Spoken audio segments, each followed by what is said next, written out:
I still can't explain what happened to me 3 months ago. I keep telling myself it was just exhaustion, grief playing tricks on my mind, but deep down I know what I experienced was real. My name's Bruno, and I've been driving trucks for over 15 years. Lost my wife Sarah in a car accident last December. Drunk driver ran a red light and took everything good in my life with him.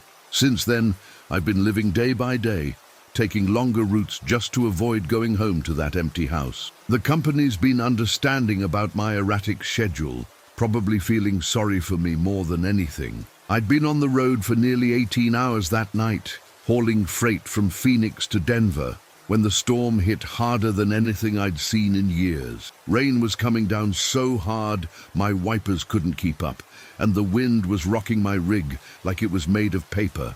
Every trucker knows you don't mess around with weather like that. So when I saw the rest stop sign through the downpour, I pulled off immediately. The place was completely deserted. Not even the usual late-night crowd of drivers you'd expect. Just my truck and the sound of rain hammering everything in sight. I'd barely shut off the engine when I saw him standing under the flickering light of the rest stop's overhang.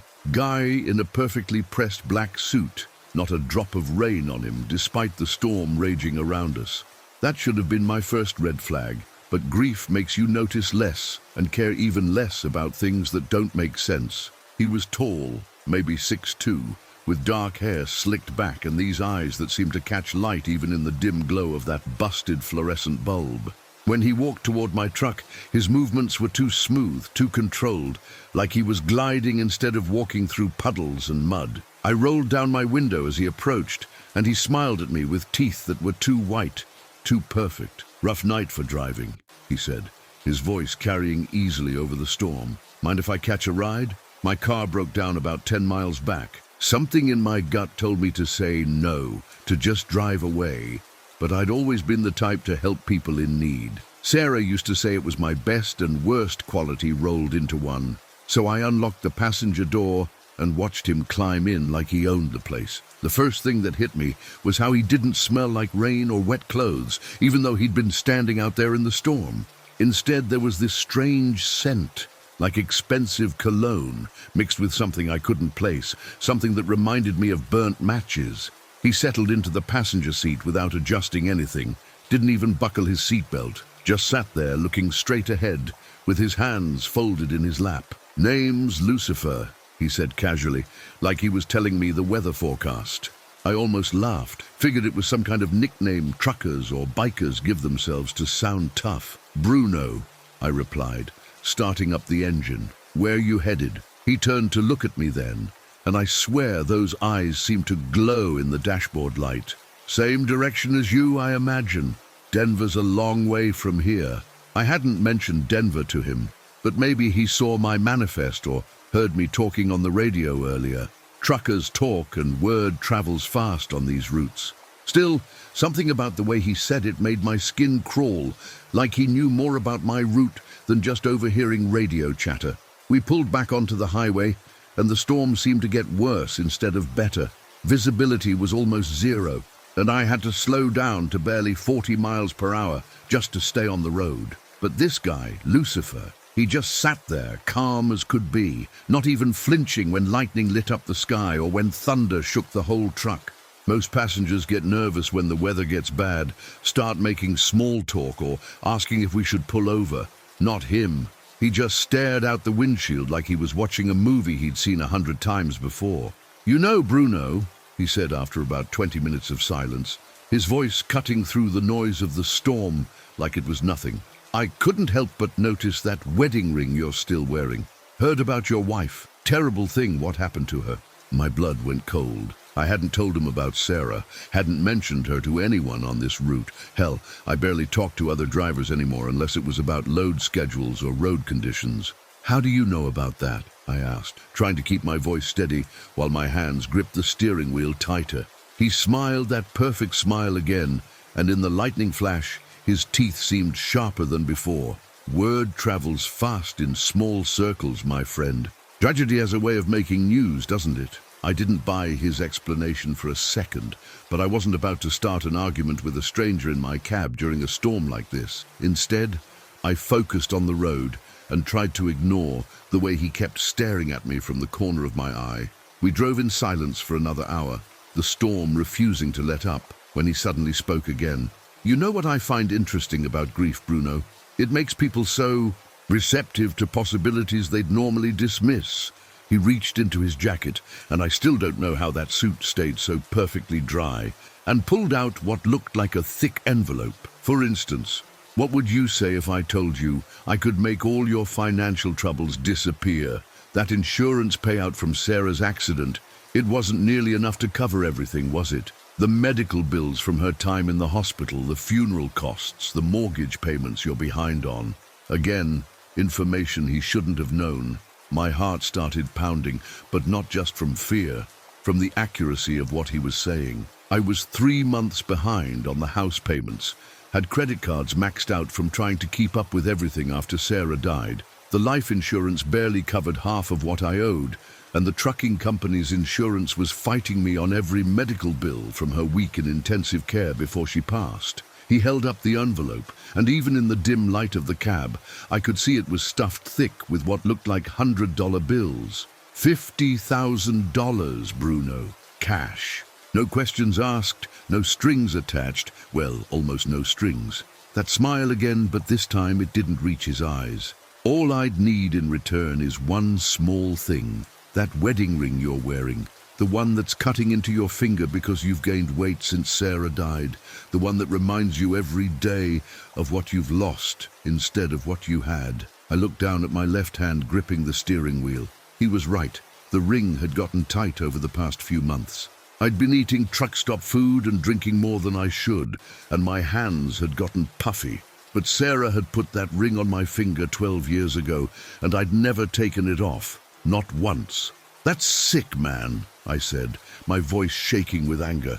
You don't know what you're talking about. But even as I said it, I was thinking about the foreclosure notice sitting on my kitchen table, about the way the bank representative had looked at me with pity when I'd tried to explain my situation. 50,000 would solve everything. I could keep the house, pay off the debts, start over clean, all for a piece of metal that just reminded me of pain anyway. Think about it, Bruno, Lucifer said, his voice getting softer, more persuasive. What good is holding on to something that only brings you suffering? Sarah's gone. The ring won't bring her back. But this money could give you a future. You could stop driving these endless routes, stop running from an empty house, actually live again instead of just surviving. He was right about the running part. I had been taking longer hauls, staying on the road for weeks at a time just to avoid going home. The house felt like a tomb, with all of Sarah's things still exactly where she'd left them. Her coffee mug in the sink, her book on the nightstand with a bookmark still marking her place, her side of the bed that I couldn't bring myself to sleep on. I started to reach for the ring, my fingers actually touching the band, when I remembered the day Sarah and I picked it out. We'd been broke back then too, couldn't afford anything fancy, but she'd insisted on saving up for months, just so I could have something that meant something. She'd understand, Lucifer whispered, like he was reading my thoughts. She'd want you to be practical, to take care of yourself. But that was exactly wrong. Sarah would have told me to keep the ring and figure out another way, would have reminded me that we'd gotten through tough times before without compromising what mattered to us. I pulled my hand away from the ring and shook my head. No deal, I said, surprised by how firm my voice sounded. Lucifer didn't seem upset or even surprised by my refusal. If anything, he looked amused, like this was all part of some game he was playing. He slipped the envelope back into his jacket and nodded approvingly. Admirable, Bruno.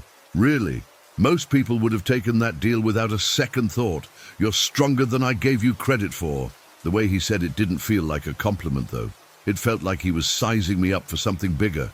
We were coming up on another rest stop, this one bigger than the last, with a truck stop diner and a few other rigs parked under the lights. The storm was still going strong, but I needed fuel and figured I could grab some coffee to help me stay alert. As I pulled into the parking area, Lucifer straightened up in his seat like he was getting ready for something. You know, Bruno, there's something else I should mention about the man who killed Sarah. James Mitchell, wasn't it? Drove a red pickup truck, had 3 prior DUIs, but somehow still had his license. My hands froze on the steering wheel. I'd tried so hard not to think about that name, about that face I'd seen in court during the brief hearing before he plea bargained down to vehicular manslaughter. He got 18 months, didn't he? Out in 12 with good behavior, probably already back on the streets, probably drinking again. The rage that I'd been trying to suppress for months came flooding back, hot and bitter in my throat. 18 months for destroying my entire world, for taking away the only person who'd ever truly loved me. He's living in a trailer park about 40 miles from here, Lucifer continued, his voice taking on that hypnotic quality again. Works part-time at an auto parts store, drives a beat-up Honda now since they took his truck, drinks at Mickey's bar every Friday night, same stool, same time. No family, no real friends, just a pathetic drunk who destroyed a beautiful life and barely got a slap on the wrist for it. I could feel my jaw clenching so hard my teeth hurt. I'd fantasized about finding James Mitchell more times than I cared to admit, had driven past his old address twice before I realized what I was doing and forced myself to go home. The thought of him out there living his life, probably not even thinking about Sarah or what he'd taken from the world, made me sick. I could give you his exact address, Lucifer said softly. His work schedule, his routine, everything you'd need to, well, to balance the scales. Justice has a way of finding people eventually, doesn't it? Sometimes it just needs a little help. He paused, letting that sink in. All I'd ask in return is just one memory, one moment with Sarah that brings you pain instead of joy. Maybe the memory of her in that hospital bed, all those tubes and machines keeping her alive when you both knew she was already gone. Wouldn't you rather forget that particular agony? Wouldn't you prefer to remember her healthy and laughing instead of watching her fade away? The memory hit me like a physical blow. Sarah's hand in mine, so cold and weak, the beeping of the monitors, the way she tried to smile even though we both knew she was dying. I pulled into a parking spot and killed the engine, my hands shaking with rage and grief. That memory had been haunting me for months, playing on repeat every time I tried to sleep. The image of her trying to mouth, "I love you," when the ventilator tube made it impossible to speak. The way her eyes had looked so scared and lost in those final days. Maybe Lucifer was right. Maybe I'd be better off without that particular torture playing in my head every night. And Mitchell, that piece of garbage, was probably sitting in some bar right now, ordering another drink, without a care in the world, while I couldn't even go to sleep without pills. He took everything from you, Lucifer whispered, and his voice seemed to be coming from inside my own head now. Your wife, your happiness, your future. And what did he lose? A few months in minimum security prison where he probably got 3 meals a day and cable TV. Where's the justice in that, Bruno? Where's the balance? I could picture it so clearly, showing up at Mitchell's trailer, seeing the fear in his eyes when he realized who I was and why I was there, making him understand, really understand, what he'd taken from me. The fantasy was so vivid, I could almost taste it, and for a moment I wanted it more than I'd wanted anything since Sarah died. But then I remembered something else. The way Sarah had always talked about forgiveness, about how carrying hate around only poisoned the person carrying it. She'd made me promise, back when we first got married, that if anything ever happened to her, I wouldn't let it destroy who I was. "No," I said, though it came out more like a croak. "I won't do it. Sarah wouldn't want that, and deep down neither do I." Lucifer sighed, but again he didn't seem disappointed, more like he was checking items off a list. 2 for 2, Bruno. You're quite the moral compass, aren't you? He glanced out at the storm, which seemed to be getting worse instead of better. The rain was coming down so hard now that I could barely see the diner 20 feet away. Well, we still have a long drive ahead of us. Plenty of time for one more conversation. Something in his tone made my blood run cold. There was a finality to it, like he was saving his best pitch for last. We sat in silence for a few minutes, listening to the rain hammer the roof of the cab, when he suddenly turned to face me completely. "Tell me about the night she died, Bruno. I mean, really tell me, not the sanitized version you gave the police or the therapist your company made you see. Tell me about the call you got, about rushing to the hospital, about those last moments when you realized she wasn't going to make it. I wanted to tell him to shut up, to get out of my truck and find his own way to Denver, but something in his eyes held me frozen. You were at home watching TV, weren't you? Some stupid comedy show, probably drinking a beer, thinking about how you'd surprise her with dinner when she got home from her book club. Then the phone rang. The memory came flooding back, whether I wanted it to or not. I'd been watching some mindless sitcom, had even been laughing at the jokes, completely unaware that my wife was lying broken and dying on the asphalt 3 miles away. The police officer on the phone was very professional, Lucifer continued, his voice getting softer, more intimate. Told you there'd been an accident, that you needed to get to the hospital right away, but he didn't tell you how bad it was, did he? Let you drive there thinking maybe it was just a broken bone or some stitches. You were probably annoyed more than worried at first, angry that some idiot had ruined your quiet evening together. He was right, and that made it so much worse. I had been annoyed, had even stopped to grab coffee on the way to the hospital because I figured I'd be there for hours dealing with paperwork and insurance forms. But then you saw her car, didn't you? What was left of it. Saw it on the back of that tow truck as you were pulling into the hospital parking lot. Saw how the entire driver's side was crushed in, how the roof had been cut open by the jaws of life. That's when you knew she was dying, before you even got inside. I could feel tears starting to burn my eyes, could smell the antiseptic smell of the hospital, could hear the sound of my own footsteps echoing in that terrible, fluorescent-lit hallway. "Now here's what I can offer you, Bruno," Lucifer said, his voice barely above a whisper. "I can bring her back." The words hit me like a physical blow. For a moment I couldn't breathe, couldn't think, couldn't do anything but stare at him in the dim light of the cab. "That's impossible," I finally managed to say, but my voice sounded hollow even to me. "People don't just come back from the dead." Lucifer smiled, that terrible, perfect smile, and reached into his jacket again. This time he pulled out a photograph, a picture of Sarah that I'd never seen before. She was sitting in our kitchen wearing the blue dress she'd been buried in, looking exactly like she had the morning she died. But her eyes were looking directly at the camera, directly at me, and they were alive and warm and full of love. "She's waiting for you, Bruno. Has been waiting all this time. All you have to do is say yes, and she'll walk through that diner door right now. You can touch her face, hear her laugh, hold her in your arms again. You can have your life back, your real life, not this hollow existence you've been living since she died." I grabbed the photo with shaking hands, and I swear I could smell her perfume, could almost hear her voice calling my name. "What do you want for it?" I whispered, though part of me already knew I didn't care what the price was. What could possibly be worth having her back? Lucifer leaned closer, so close I could feel his breath on my ear. "Your soul, Bruno. Just your soul. And honestly, what have you been doing with it anyway?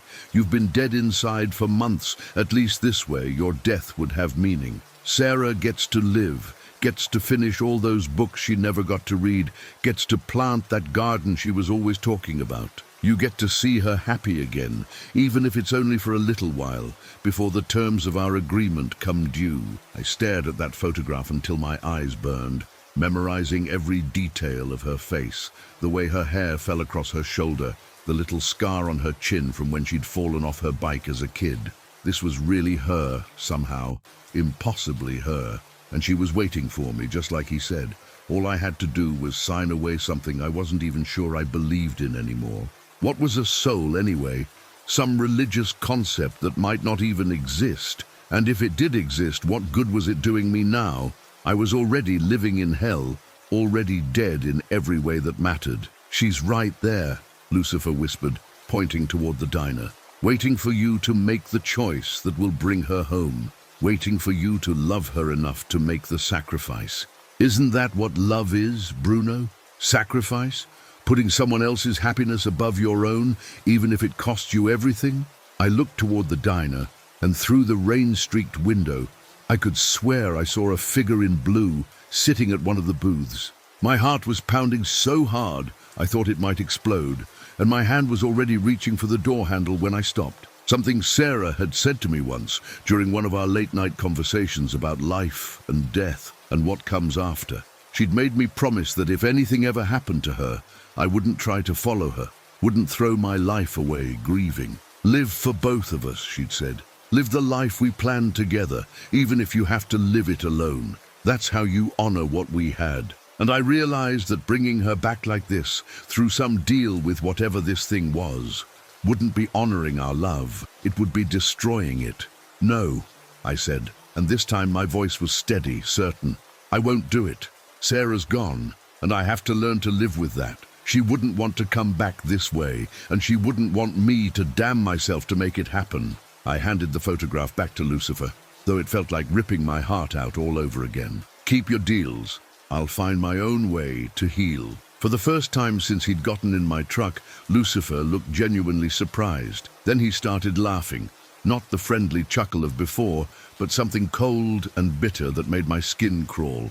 Well, I'll be damned, he said, and suddenly his perfect appearance began to shift. His skin grew pale and waxy. His eyes turned completely black, and when he smiled, his teeth were sharp and yellowed. 3 temptations, 3 refusals. You know what that makes you, Bruno?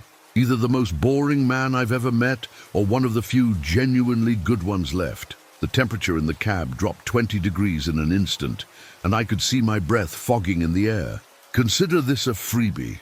Your wife really is proud of you. I should know, I've been trying to collect her for months, but she keeps slipping away every time I get close. Turns out love really is stronger than death, at least in some cases. He opened the passenger door, and instead of the storm outside, there was just darkness. Not the absence of light, but actual darkness, like looking into a deep well. Drive safe, Bruno, and maybe consider therapy.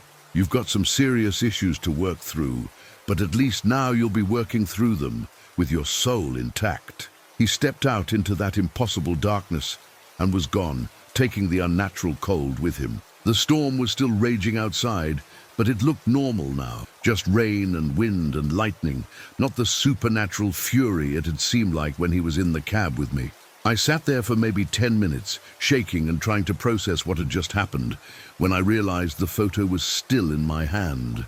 But it wasn't the picture he'd shown me anymore. It was just a regular photo of Sarah and me from our anniversary dinner 2 years ago, one I kept in my wallet. Somehow he'd switched them without me noticing, or maybe he'd never had a different photo at all. Maybe the whole thing had been some kind of hallucination brought on by exhaustion and grief. But I know what I experienced, and I know it was real. I started up the truck and pulled back onto the highway, and for the first time in months, I didn't feel completely alone. Sarah was gone, and I'd never see her again in this life, but somehow I felt like she was still with me, still proud of the man she'd married. The road ahead was long and dark, but it was my road to travel, and I was going to travel it with my humanity intact. I never saw Lucifer again after that night, never had another supernatural encounter or mysterious passenger. But sometimes, when I'm driving late at night through a storm, I remember that conversation, and I'm grateful for the reminder of who I am and what I'm capable of. The devil tested me 3 times that night, and 3 times I chose to remain myself. That's got to count for something.